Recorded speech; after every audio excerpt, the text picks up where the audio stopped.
Welcome to USIP ISIP, a weekly podcast with Northern Lights Winery founder Doug Bell, exploring the experiences from leaders in business, social media, and family. Now here's this week's exceptional guest. Welcome to another episode of USIP ISIP. My name's Doug Bell, the host of the podcast, and I have Michael Coleman with me this week. Michael Coleman is an actor, producer, filmmaker, and of course, a storyteller. Now, he has some very notable parts that he's played in a lot of your favorite shows, and we're excited to talk about them, but he also believes in his craft so much that he teaches it as well.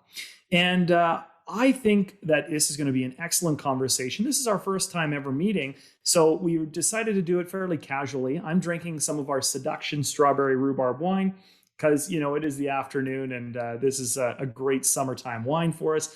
And Michael's sipping on something as well. What do you have in front of you? I just have a little bit of coffee in the afternoon, and I'm insanely jealous at the drink differences here. Well, we're going to have to get you some of this very shortly. Yes. And I appreciate you coming on today. This is going to be a great episode. Our audience is really intrigued to hear more about the inside look at the film industry. And I think what's so interesting about it is that most of us, you know, we have these visions and these aspirations to be an astronaut or a doctor or something. And you kind of get the opportunity to be all of those things when you're an actor, because you can showcase these different benefits and these different careers, and you can do it in a way that really connects with people and improves their lives, right? Because we all love to enjoy a movie when we're on our television or in the big screen. And for the last few years, we haven't necessarily got to enjoy that the way that we have in the past. So as we go along today, I'm really curious to hear your thoughts about the industry and how it's changed over the years. But why don't we start in the beginning? So what happened to you, and at what point of your life did you find out that you would have this love for filmmaking and acting and entertaining people? It's interesting. So I grew up in Surrey, BC, and we came from a pretty traditional suburban household, pretty common.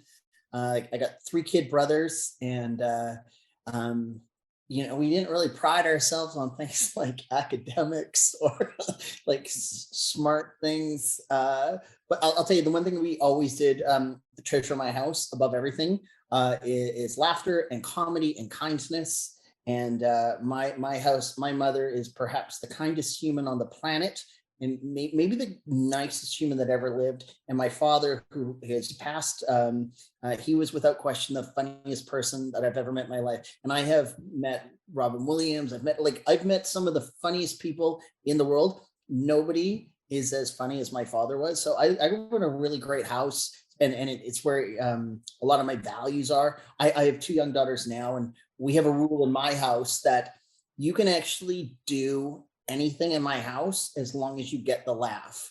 If you don't get the laugh, you're grounded like forever. If you get the laugh, you get away with murder, literal murder, but you got to get the laugh. So that's how I grew up. And I remember, I had a pretty big life event happen to me when I was 9 years old. I was diagnosed with something called inflammatory bowel disease. I had ulcerative colitis at a pretty serious level at a young age. So I took medications that made my head super big and then super small and super big, like had my body change and all these crazy things. And I was sick a lot. So I spent a lot of weeks in the hospital as a kid, and there's a lot of sadness and a lot of fear. And I remember I guess it would have been around that same time that I got a chance. I was invited to do a school play. I have no idea. I remember what it was called, and I remember what I played, and I remember my mother made the outfit. So it was the 4th grade. It was my first taste of doing any sort of performing, and I played the character Dump Monster in a play called Dump Monster, and it was glorious because, again, this is the early 80s. So this is around like the time of E.T. and Star Wars and all these super cool sci-fi things. My costume for Dump Monster was a cardboard box with eyes cut out and paper strips for hair. And I just kept running around saying, who's been sitting in my trash? And this is, and then there was some moments to improvise and these sorts of fun things that I didn't know was called improvising back then. I thought it was just being a jackass. But I did it as a 9-year-old and got the laugh, and had this really cool connection at age 9 to helping people feel different or feel better or happy or entertained or whatever. And it was infectious. So this is my earliest introduction to it at age 9. So I'm battling a really, really serious disease at the time at a really high level. This is a disease that I had for, gosh, what the heck was it? It was till 2005. In 2005, I had a surgery to remove my gut. So I'm gutless. I had my large intestine, just take everything. It took all my stuff out. And I'm much better now, but it was, this is a really crippling disease for the first like 2 decades, or best part of 2 decades of my life.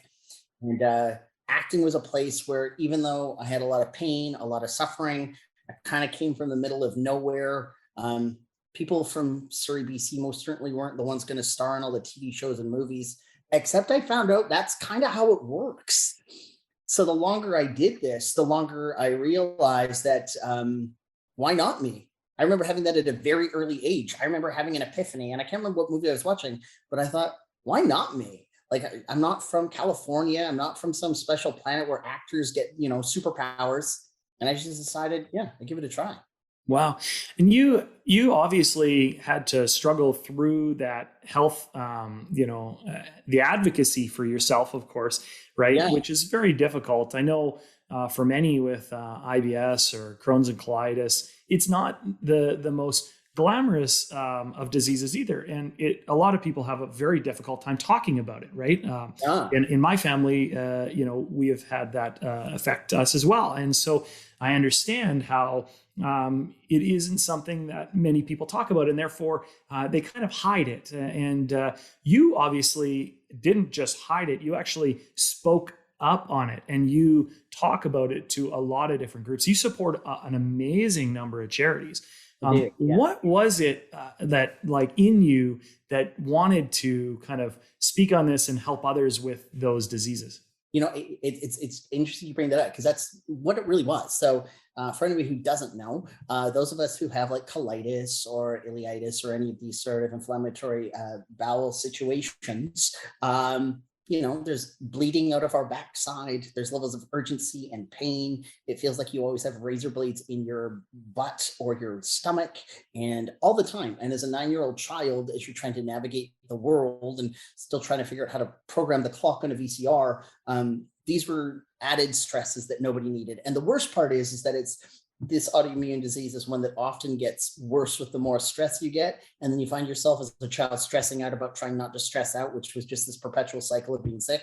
And then you really had one of 2 choices: hide or laugh, or just normalize it. And so for me, we leaned into normalizing it. And I found out there was lots of people like me. Some of my best friends that I've developed over the years through these different charities and whatnot I've worked with have different conditions that I've had or similar type things. And we have some of the best embarrassing stories. And our embarrassing stories are pooping our pants and things like this. Like, they're horrible. And but at the same time, we normalize it and we talk about it, and it doesn't make us lesser people, or it doesn't mean we don't live these big full lives. And it just I think it brings some comfort to know you're not the only one, especially when you're a young child. It was really, I had some really cool healthcare providers and friends with the disease, and we found a way to just embrace and make it and normalize. I think we're doing that with a lot of areas of society now, but I got a taste of that early on, and it really had a major effect on my life. Awesome. And then you decided that you were going to take the opposite effect. So rather than layering stress on stress, you decided you were going to go ahead and try and remove a lot of those barriers for people by taking that out and making people happy. Yeah. After that first opportunity you had in acting, what did you do next? So when I was in high school, we still used newspapers and things like that. And what I would do still in high school is at the back of a Vancouver newspaper called the Georgia Straight, they used to have a section for like gigs and things like that, or free stage time or paid stage time, even better. And so I would go to the back of the Georgia Strait and I would look for auditions. I would look for stage time. So like it's really fascinating. I think it's really interesting because I now teach it, and I teach it to this new modern generation of people. But when I was, when I was 15, 16, 17 years old, we went to the back of the newspaper, and then we jumped on a bus and we went downtown and we met some stranger with, some sort of big, crazy creative views. And you went and performed in front of audiences that may or may not have wanted performances that day or night. You would often do it for a sandwich and a soda, or a burger and a beer when you got older. You'd have sometimes a crowd of one, or sometimes a crowd of hundreds, and you never knew. But what I got to tell you, as a performer, like in the old days, what we used to do is you never turn down stage time. You'll learn something from every time you're on stage. And, some of my favorite heroes growing up were guys like Steve Martin. And I read his autobiography, and I love reading his book about, his humble beginnings. And it's fun because like I could relate. I'm like, I also had some really, really tough times. And what we learned from those difficult times, what we learned from performing to small audiences, what we learned that you can feel like an absolute invisible nobody who wasn't born to do this, or you weren't from the right planet or the right city. But if you just stay at it and you're just consistent and you just learn the thing, you can have whatever you want and create these. I've had the most amazing experiences, and I still think my best years are in front of me. Yeah, and you're a young guy. I mean, you are not old to any stretch of the imagination. Acting is one of those very interesting career paths where some people start when they're 50 or 70. Some people start when they're 4. And there's such a variety, and people move in and out of the industry. You've met a lot of people, but as you developed in the early stages of your career, what was your first big break? Probably my first big break is I auditioned for a TV show that was shooting in Vancouver called X-Files. And my first official opportunity to work professionally was I booked a really, really super cool role on X-Files. And I say this because I never performed this role on X-Files. So back in the day, so Chris Carter, who created the show X-Files, had a system where he had to have final approval on all of the actors that appeared on all of the episodes. It was a really cool system to make sure, a quality control test. And I remember Chris was stuck in Los Angeles, and due to weather up here, he wasn't able to fly home, and I wasn't able to be on X-Files. And at the time, it would have been, like, it was the best show on TV. It was a really super cool role. It would have been the best thing in the whole world. And I didn't get to do it because the planes weren't flying. That is the worst reason to get to be on a show, because people can't get here due to snow. So that being said, it did transition into my next opportunity. Chris at the same time had another series here running in Vancouver starring Lance Henriksen called Millennium. And when he came back, he made it up to me and he gave me a role on Millennium. And not only did I get to do a role on Millennium, but they wrote a role named Howard Gordon. And Howard Gordon was a producer in real life on X-Files and Millennium, and he was leaving the series to go do a show called Buffy the Vampire Slayer. And I remember I booked the role of Howard Gordon because they wanted to send him off in style. So they had this really cool episode where he ends up dying by imploding of fear. And it was like a really super fun role. And I got to meet some just amazingly cool actors. Lance Henriksen, like I grew up watching Lance, like he's just one of my favorite actors all time. So for that to be my first thing, it was so incredibly cool and fun. I remember showing up on set though and having no idea where to go. I didn't know where to park my car or go to the bathroom. It's weird to say now, but those were the hardest 2 things about the first day on set is where do I go to the bathroom and where do I park my car? It doesn't feel like actor problems, but those are kind of the problems we all have on day one. For aspiring actors, how do you approach those early years when you're not getting opportunities, you're trying really hard, maybe going out for lots of auditions?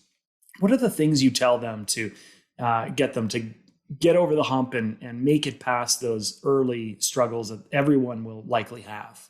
I think it's Arthur Ashe Jr. who has a quote, "Success is a journey, not a destination." So my advice to everybody is the success isn't going to be a moment where you booked a thing or you were on set with so-and-so or you are at this award show or signing these autographs. The success is when you decide to be a successful actor. And in my interpretation of being a successful actor, it is understand you have one job as an actor, and that's serve the story.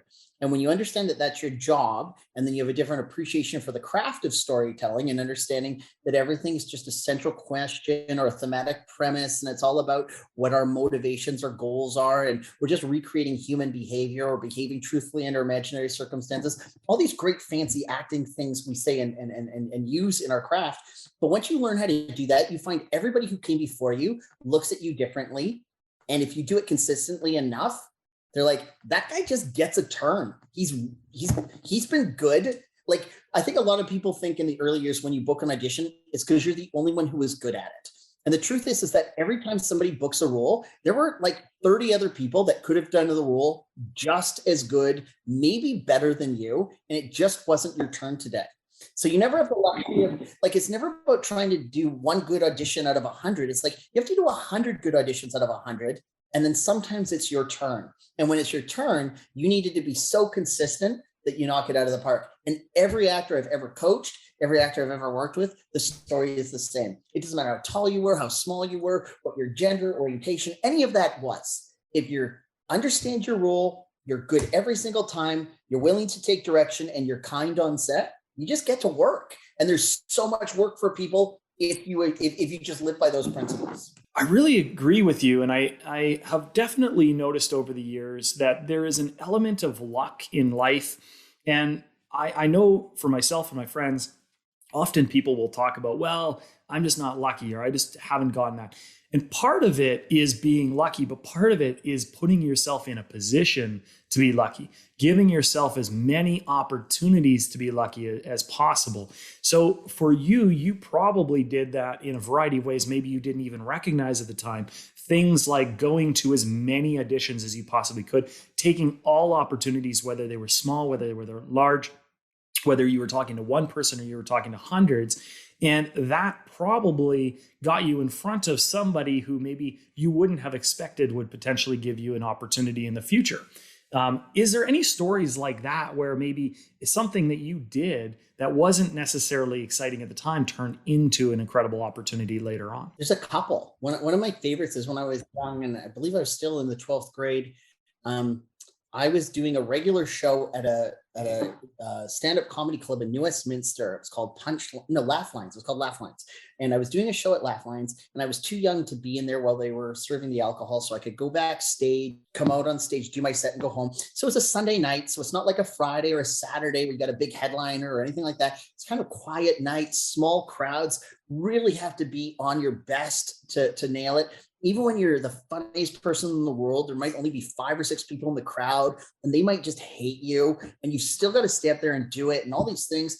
And it's a Sunday night, so it's a tough gig already, and I'm a kid and all these things. And then one night I come off stage and I come back and I find out that taking a break from filming Jumanji, Robin Williams was backstage, and he had watched all the performers go up, and he decided not to go up that night.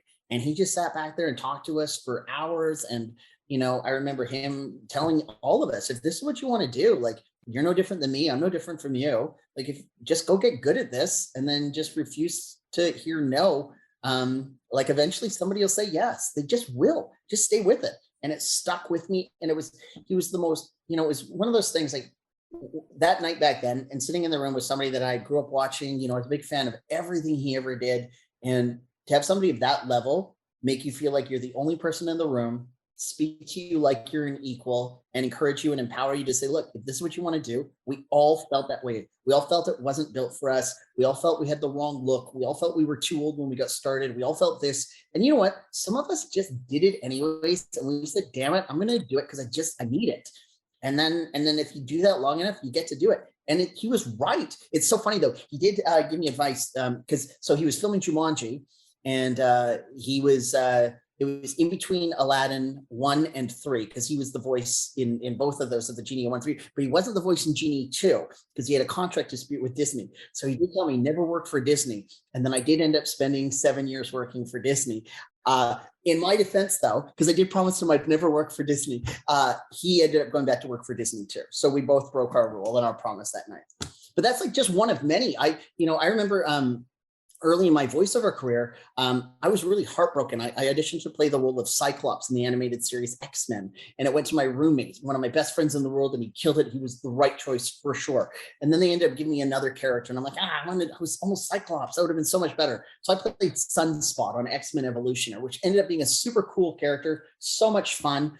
And eventually, so it was me, the guy who played Cyclops, and our friend Yuka. The three of us lived together. And when Yuka moved out, she moved to Los Angeles and ended up becoming randomly one of Stan Lee's personal assistants because her sister was his bookkeeper or something. And I ended up going down to LA and having lunch with Stan and becoming friends with Stan and getting to say, oh yeah, I'm like one of your X-Men. And I've played the Incredible Hulk a couple times in these weird parody features. And anyway, it was just like, there's so much luck involved. Like the odds of my ex-roommate becoming Stan Lee's assistant is so random and rare.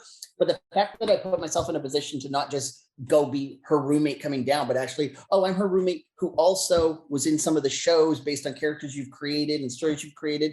Same thing with Robin, to just go up on a regular Sunday night when there's probably a chance it's going to be a real rough night, but eventually you might bump into the person who changes your life forever. So those are just a few. I did a show called Once Upon a Time for a bunch of years. That was the Disney show.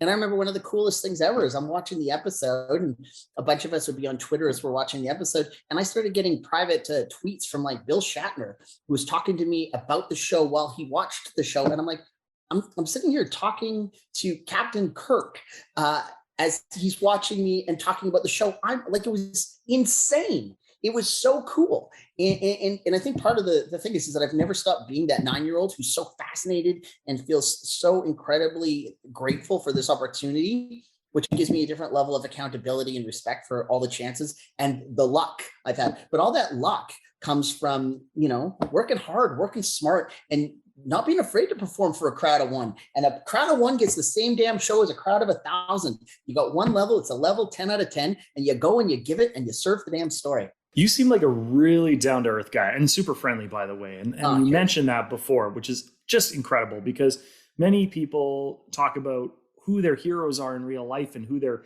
heroes are on the big screen. And they're kind of afraid to meet people behind the scenes a lot of times because those individuals may not be what they mean to them in real life, right? Sure. How do you take that and how do you try and transfer that to the younger generation that are looking up to you now that you are that inspiration for them? So I actually think storytelling is one of the more noble ways you can spend your days. So I'm a firm believer that when you're a storyteller, you help shape the ways society sees itself. We get to be a reflection of who we are, who we don't want to be, what we could be, our potential, our past, our future. We're all of it. And I think that comes with a lot of accountability and responsibility. And I think that the fact that I've had that appreciation and respect for what we do, and I wish it didn't need it, but because I had it validated by so many people I admire and respect growing up over the years, that's exactly how they've approached the craft. I feel like it's this thing we now pass down from generation to generation. It's the same thing I encourage any of my students to do, is that if you ever have any success or luck in this life, remember who you are now, remember what it took to get there, and remember to empower or inspire somebody just like you've been empowered or inspired by the people that got you here today. And I think when we do that, we create this really magical chain or this legacy of performers and storytellers. And I do feel that my first day on Once Upon a Time, I worked, or my first day working with Robert Carlyle, who played Rumpelstiltskin on Once Upon a Time. He's a Bond villain. I'm old enough that I used to rent VCRs and VHSs to watch Robert Carlyle movies. And the first day I met him on set, it was like deep into season 1, and he came over, myself and a fantastic actor named Gabe Kuth. We were 2 dwarfs on the show. And we walked on and we're like, oh my gosh, we're with Robert Carlyle today. This is insane. Nobody screwed up their lines. He's like super famous. This is really important today. And we walked in and he came over and he was like, oh my goodness, Michael and Gabe, it's such an honor to work with you guys. You're so, like, he was just so kind and generous. He knew our names. He had seen our work. And I'm like, this is the most humble man I've ever met in my life. And it's like we had a guy named Giancarlo Esposito who played the Magic Mirror, but he's like Gus Fring on like Breaking Bad, and he's in like Mandalorian, all these like really super cool universes. Probably the nicest human being you'll ever meet. So I think because my experience is that I've been exposed to so many incredibly humble and gracious people is really infectious. And I hope to do that for others. It can be incredibly infectious, and you provide a lot of joy to people, both that you know and that you don't. But on the personal side of life, I want to bring it back to you as a person. Sure. And you have family and friends and people that care about you and that you interact with on a regular basis. Right. How do you kind of balance that notoriety that you get with, the fact that you are a real person and that you have real desires and real wants and real needs? And how do you work through those things and create relationships and understand that they are true relationships and friendships? It brings me back to something I think we actually talked about before we started the interview, and that's like it might have been during the interview, but you asked me about like my favorite role or anything that really stands out. And there is a role that stands out, and that's like the role of being a dad is the favorite role I've had in this life. And it is literally the most important thing in my world is my two daughters, and then that spreads out into the rest of my family and my friends. It is the most important thing I do. So I learned storytelling well enough that I get to do it as a career and as a job, but it's also created the luxury of spending the time and the energy with the people that create the human experiences that inform the human experiences I try to recreate on screen or on stage. And I think that's the real secret is to I've done enough things that if somebody said you never get to work again, that's fine. I did it. It was super cool. I met some of the most cool people. I shared some amazing stories. I'm not chasing anything and I'm not desperate. I do it because I love it and I want to be better at it. But I'm also really, really passionate about my friends and family. And because I get to do that, I get to have a really healthy understanding of balancing my time with both. And balance isn't something that just happens, right? We talk often about balancing work and your personal life and how much should you do this and how much should you do this. And one of the things that I believe we as a civilization have done a really poor job of is understanding that there's never going to be a perfect balance. There's never going to be the right fix between one and another. And you're always going to be looking at it and saying, you know what, this week I need to spend more time on my career. This week I need to spend more time with my daughters. And so how, as an individual, have you evolved now that you are a father?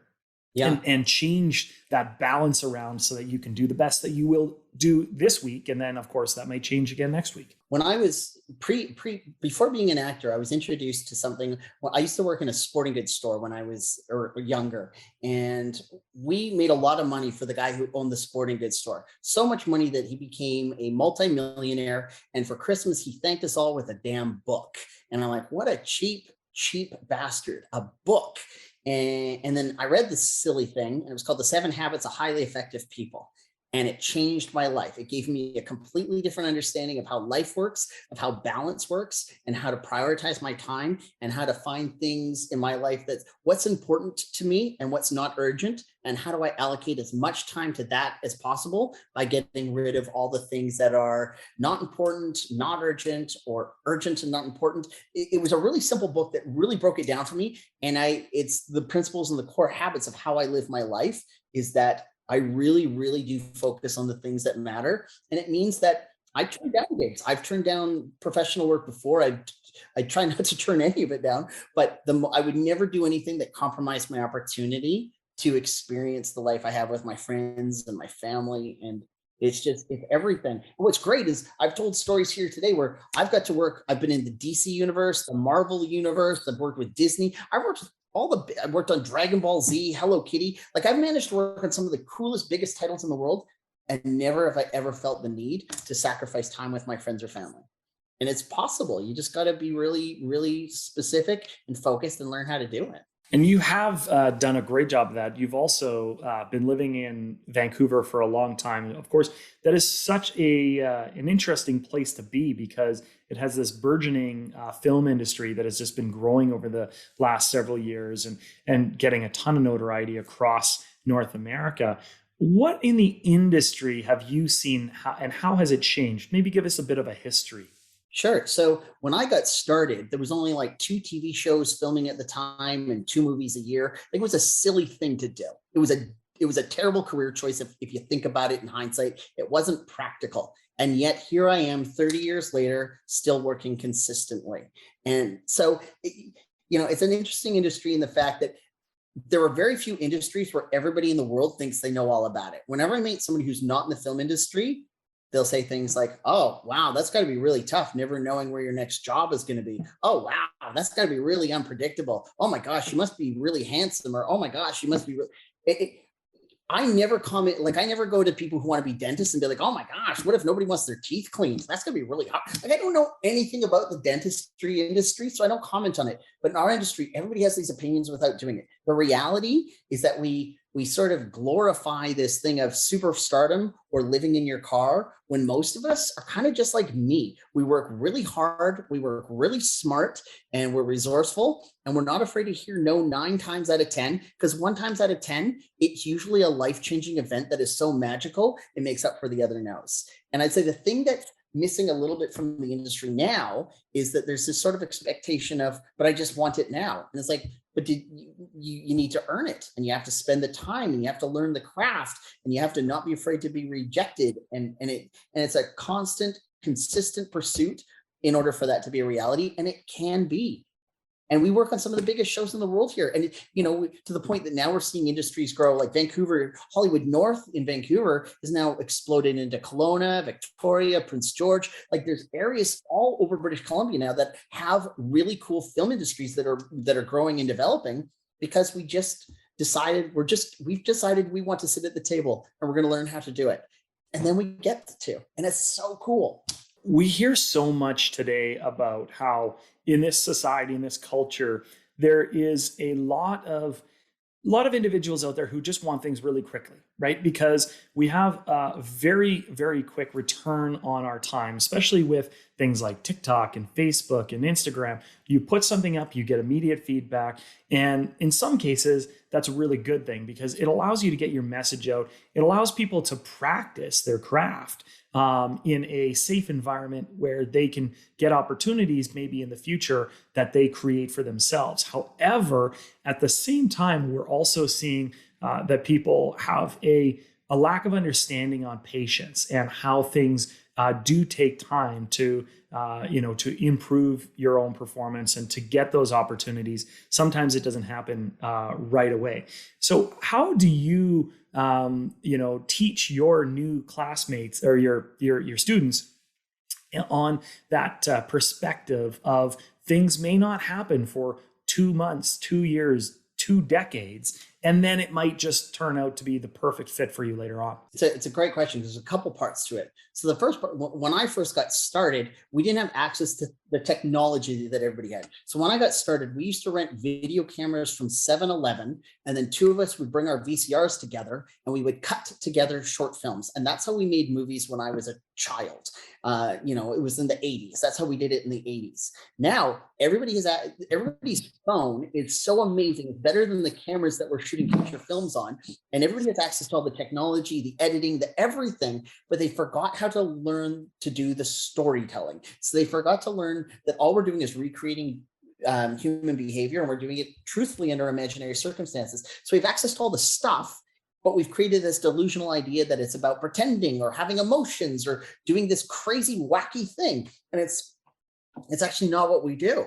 Like, if I were to really simplify storytelling, every story is either a central question that we're asking the universe, or it's a thematic statement that we're declaring to the universe. And then the story, the play, the movie, the TV show is basically just an essay supporting both sides of the argument and either telling you the answer or asking you, what do you think? So there's really simple math and science behind all the acting, but so few people want to take the time to learn it or do it. My greatest fear with all the things we're doing now, my greatest fear is what's going to happen at weddings, because everybody knows how to dance for 15 seconds on TikTok. What do you have to have moves for an entire song? You're done. It's longer than 15 seconds.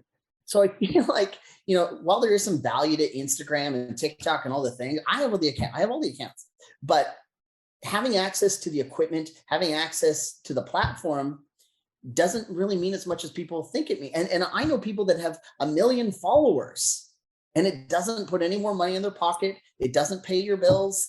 It can, don't get me wrong. I get where there's monetizing and things like that, but often it's not the sustainable career choice or the thing if you had learned the skill and then applied it. The people that learn the skill and then apply the technology have unlimited power and opportunity. But those who just want to have access to I just want to have people watch and I have the technology and then I'll learn how to do the stuff later.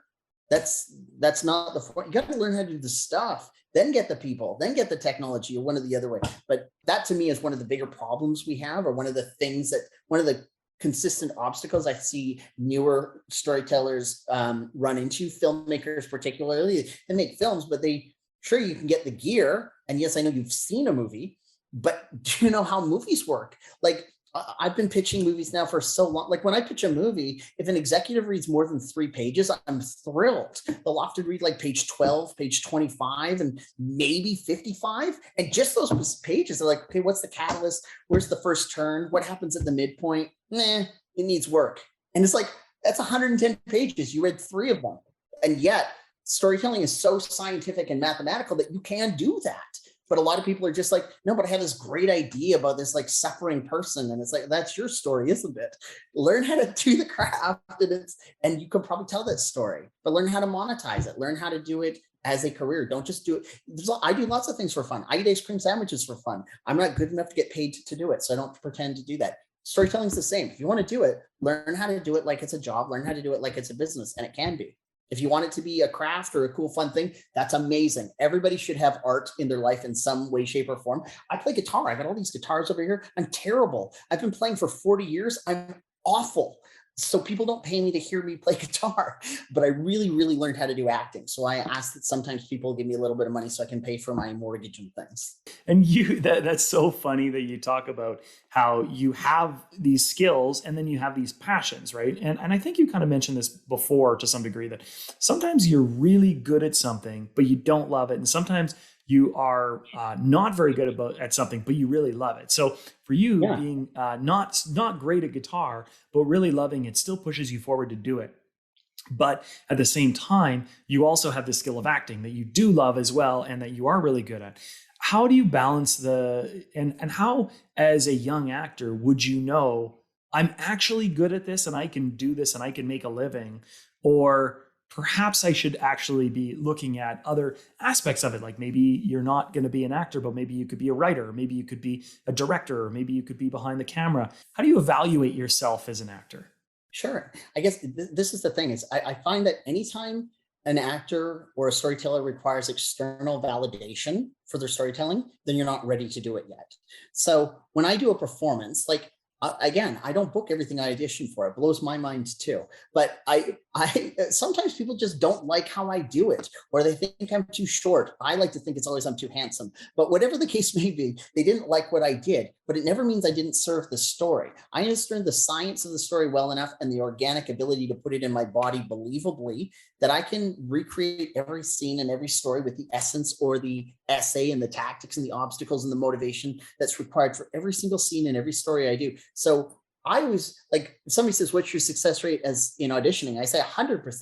That doesn't mean I book 100%, but every time I audition, I deliver a story that serves what was written, and I can back it up in paper. I can back it up in performance. I can back it up in a debate, anything you want to do. I never guess. I never try to have the right emotion, the right look, or anything like that. When you learn the essence of the story, then you eventually just get a chance to do it. And sometimes you don't get the best feedback, though. And as you're saying, you really have to understand yourself and know in your own heart that this is the best that you could do, or this is the best intent, and that you did it the way that you're super proud of. But even back when you were doing stand-up, you probably had some times that maybe you had hecklers or other individuals that didn't appreciate your performance. How do you deal with that? And do you have any stories about that? Yeah, lots. I performed in some pretty crazy, shady places in my earlier days. And the way I did it is the show must go on. And it's a phrase I'm not even sure we use anymore. But the thing is that you just, you keep it professional. You don't make it personal. And therefore, I just kept delivering the show. You could be throwing things at me. You could be yelling insults. I just do the show.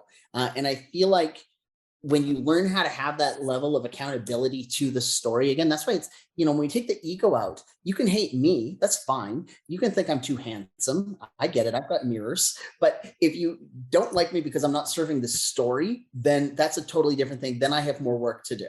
But I can always, it's one of the things that was a real cool epiphany. I remember having a conversation with a casting director once, just at a social event about a movie that was out, and they hated the movie. And I loved the movie. And suddenly it shifted. I'm like, oh, we don't like the same things all the time. So when they don't like my performance, they might just like different movies, and that's okay. That is okay. So it's not about getting validation that some casting director or producer likes me. It's, do I learn how to serve this story? And as long as I take ego out of it and do that, then everything's fine. And that was a really big moment for me, is realizing that it's okay if a casting director doesn't like what you do, or every actor in the world, literally every actor in the world at every level will have a story about, these casting directors hate me. These producers think I'm the worst actor ever. Fans do it. If you go on any site, the biggest names in Hollywood will have hundreds, if not thousands or millions of people who hate them. Chris Pratt's a great example. Chris Pratt works all the time. He's funny. He's handsome. He works on all the biggest shows. And yet, if you look up negative Chris Pratt, lots of people hate him and think he's terrible. So if Chris ever stopped acting just because a couple of people said mean things about him, well, that'd be a real shame, because he's got to do some pretty cool things. And we have to remember that with our own lives and our own social media presences as well, because often we will take the negativity even more so than we'll take the positivity. And we'll get, 100 likes on something, and you'll have one person that'll say something negative about it. And you'll say, I'm going to take down that post. I don't feel good about that anymore. And we, as an individual, probably have to take the criticism and the accolades, both with a grain of salt to some degree, and internalize how we feel about how we performed, and then take that to the next step. And I think that's a good lesson for everybody, whether you're an actor or not. Now, you in particular haven't just done acting, of course. You've done a lot of different components in filmmaking. What components maybe are your favorite, and what are maybe some of those least favorite that you are so happy that other people enjoy? There's a Japanese word called ikigai. And the idea is, what do you love? What does the world need? What can you could be paid for? And what are you good at? And when you have all four of those things, it creates your purpose, and it creates this great feeling of accomplishment. I've been fortunate in my life that I have found that in acting, writing, directing, producing, teaching, all of it. I'd say one of the things, in spite of everything that I've just said, I'm still very human. So one of my least favorite parts and favorite parts is writing. I do a lot of writing. And when I write, I create the universe. So not unlike a Greek or Roman god, I sit in my cloud and I create all these people and universes and events, and it's amazing. It's brilliant. And yet I still get notes and asked to change it. I'm like, it was perfect. What's the matter with you? That was the best thing ever written.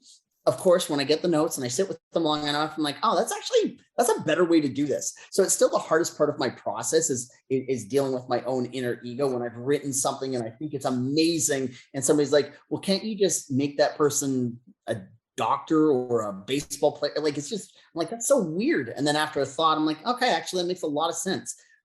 So in writing, it's the feedback and the notes and the constant reworking a story that can sometimes be a little strenuous. At the same time, the joy of creating universes is so magical. I really like to collaborate when I write. So when you sit there with other writers and you create this really dynamic things, and then it gets to the next level where these actors come in and they bring real life into these characters in a way that sometimes it's exactly how you saw them. And then other times it's like, oh my God, that's even better than what I was thinking. That's gold. That's heaven. And I imagine that sometimes that isn't the case, and there is a creative discrepancy between what you want to do and what others do. Also, there's probably a lot of times where you put in an immense amount of effort into a role that you're acting, that you would like to act in, or a script or something, and then you don't get it in the end due to those differences, whether it be the casting in person or whoever it might be. How do you take those, because you put your heart and soul on the line, and then to be turned down, I bet is a pretty tough thing. It's pretty tough. It's a trick I learned listening to Robert Downey Jr. speak once. It's like whenever I get a direction that I really, being directable is one of the most important things. I'll say that being directable is super important. But there have been a couple of times where I'm like, No, this is better. Trust me, this is better. So the advice I got from Robert Downey Jr., third person, but is nod your head, pretend to take the direction, and then just pretend you're not able to do it, like you're not understanding it, and just keep doing that awesome thing that you know is going to be amazing.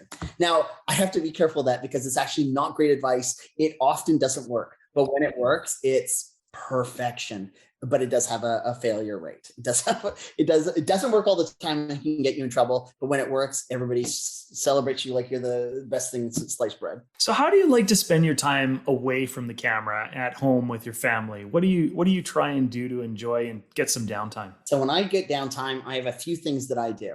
I'm about as Gen X as you could ever Gen X. So I sometimes just sit at home and listen to 80s music on my Alexa. I watch an absolutely crazy amount of film and television because I truly am in love with the whole idea of storytelling. For fun, I spend a considerable amount of time with my children, going on wild adventures, trying to create experiences for them that will hopefully memories that they can pass on to their children someday.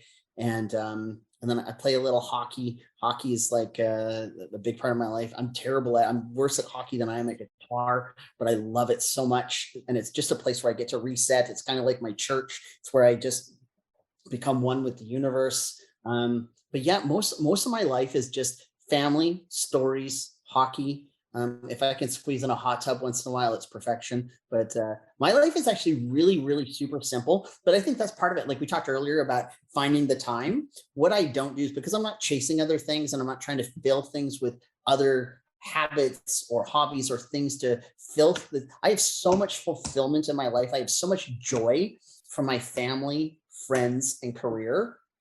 I'm actually really good. Like even today, like if somebody said, you're just going to have to sit on that sofa for the rest of the day and enjoy all the gifts you've been given, it's fine. I've had a wonderful day and spent some really cool time with some quality people. I'm not chasing things. So I have a lot of time for those things because I keep my life simple. You seem like you're in a very zen place. Like you definitely are appreciating all of the successes that you've had. And that's a great lesson for so many, because I think that sometimes we get so much into that aspiration of the next goal or the next achievement. And what you've been able to do is appreciate where you are while also striving to be better and continue to grow as an individual, as a father, as an artist. And you've obviously done a very, very good job of that. Is that intentional? Have you spent time thinking about how, to appreciate your life a little more? I have, so I mentioned one disease I had, so the colitis. I also, in 2016, I was diagnosed with something called Guillain-Barré syndrome. Its cool nickname is French polio, but I almost died. And there's 3 times I've laid in a hospital room and told to get my affairs in order because there's a chance I don't survive the week. So I've had 3 times in my life where this has happened. 2 times in the early 2000s, and then most recently in 2016. So because I felt like I'm on borrowed time for a very long time, it really, when you're not sure if you're going to make it to Friday, it really shifts your focus. And I wish everybody could feel this feeling without having to go through what I went through. But I feel like I'm really aware every second of every day of what a gift it is. And I sincerely try to put as much kindness into the world as I wish to see back. And I actually find it easier to be kind than unkind. It's actually easier. Sometimes it goes against my inner instinct. Like I can be mad if somebody cuts me off in traffic or something like that. But at the same time, I actually find I get infinitely better results if I'm just always trying to be mindful of what effect I'm having on others and how it's affecting me as a person. Well, and it shows. So, I really want to thank you for that, because I think that's an inspirational words that a lot of people can really consider in their own lives. We often spend a lot of time considering, oh, well, I wish this had gone slightly differently, or I wish this had turned out differently. I often think about the story of the Chinese farmer. And I don't know if you've heard it before, but essentially the Chinese farmer came home one day and the horse had run away, and his neighbors came up to him and he said, isn't that terrible? And he said, well, maybe. And the next day the horse came back and it brought a whole bunch of wild horses with it. And his neighbors came up and they said, wow, that's so great. And he said, well, maybe. But the next day, his son broke his leg because he was trying to corral one of the horses. And Yeah. his neighbors said, well, is that going to be good? And no, obviously. Well, maybe it will be, the farmer said. And the next day, of course, they tried to conscript him, but because he had a broken leg, the government left him alone. And his neighbors said, well, isn't that great news? And he said, well, maybe. We never know what terrible things are going to end up being great things and what great things are going to be not as good in our lives. And we just have to move forward and appreciate the days that we have. Well, that's exactly it. Especially as a young performer, like when you're young and some of your friends start booking cool things, sometimes you can get into a real dangerous place of why not me? What am I doing wrong? Do I have the wrong agent? Have I not learned how to do it? Am I ugly? Am I tall? Am I short? Am I what? Like there's so many things. And sometimes it's just not your turn.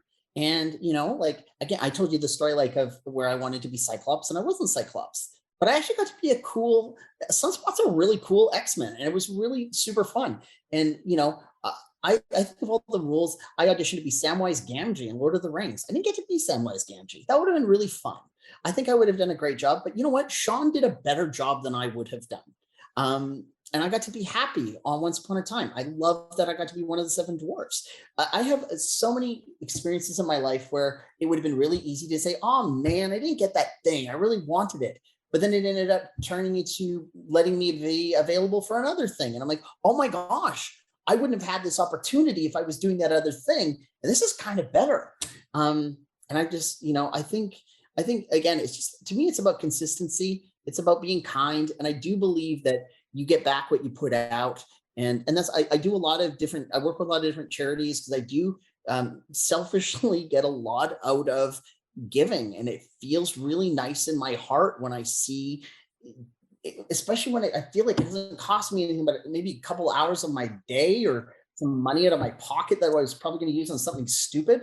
And when I see the effect it has, it's like, that's worth more than the time or the money that I thought I might be losing. And I think if we just do that every day, all day, the world will kind of take care of you. It just will. Those are great words for sure. Now, because you are in such a content place, but you still have a lot of aspirations and things you want to accomplish, maybe tell us a little bit about where you want to go in the next few years of your life. Sure.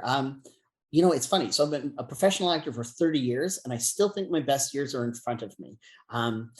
I still have some really big dreams and some projects in the works as a writer and a director and an actor. These are some of my favorite projects I've ever worked on. And I cannot wait to share them with people because they're stories that are really from my heart.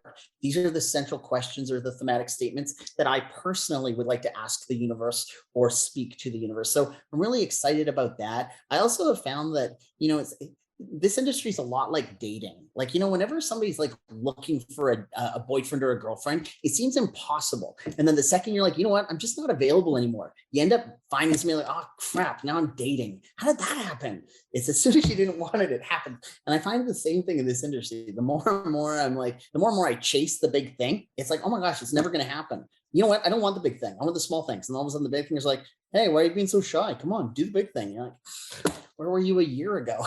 It's like, I just trust in that because that's been my experience for 30 years. I not only do I want to keep telling my stories, but similar to what we've spoken before about the reasons that I get involved in the various charities or these schools and things, I feel so much gratitude for the opportunities I've been given in this life that I know the feeling it puts in my heart and my belly and my mind when I get to see other people experience. Like I've had students or friends on shows that become my favorite character on shows I watch. Infinitely more rewarding than anything I've ever done as a writer or an actor is when I watch a show and I'm like, oh my gosh, I was their acting coach, or oh my gosh, that's my friend from that show I was on. Now they're my favorite character on this new show. That is so cool. And I think the longer I do this, the more I lean into that's going to be kind of how I spend the next 20 or 30 years, is really helping others get to have the same feelings I had and continue to have. And I still think my best years are in front of me as an actor and a writer. I've had such cool things and my best years are yet to come. So cool to think about. Well, I agree entirely. I think that you're going to accomplish that and much, much more because you are such a genuine person and you clearly care very much about your craft and the people around you, which is incredible. If people are wanting to follow you on some of the social platforms, where should they go to find you? Sure. You know what? Probably the best place to find me. I have to look at it because I actually never remember my name. So I'm looking at my phone right now. Who the heck am I? Oh, I'm actor Michael Coleman on Instagram, and on Twitter. Oh gosh, I know I've got a Twitter handle. I must. I am at one Michael Coleman. So those are probably the most two common. The other thing you can do is I own a school, Story Institute. So if you go to storyinstitute.ca, I'm sure that my contact information is all over there, and people are more than welcome to reach out and say hi or hello or hi ho if they're a fan of Once Upon a Time or whatever it is. So I think it's really cool. It's, again, one of the reasons most of us get into acting and storytelling is that we really like connecting with other people. So I'm one of the performers who, I love it when people reach out and like, hey, I saw that thing you were in. That was so cool. And I'm like, I know, right? Let's talk about it. It was so amazing. So yeah, if people want to reach out, they're more than welcome to. Well, thank you so much, Michael. You have been an absolute pleasure to talk to today. Your stories are inspirational, and I really hope that many of our listeners are taking notes here, because this is something that you can take forward regardless of your career. Thanks so much, Michael. This has been another episode of USIP ISIP, and until the next week, cheers. Cheers. Thank you for listening to USIP ISIP. Please hit the 5-star rating and leave us a review. If you'd like to learn more about Northern Lights Winery, text us at 604-670-4046 or visit us on social media at Northern Lights Winery.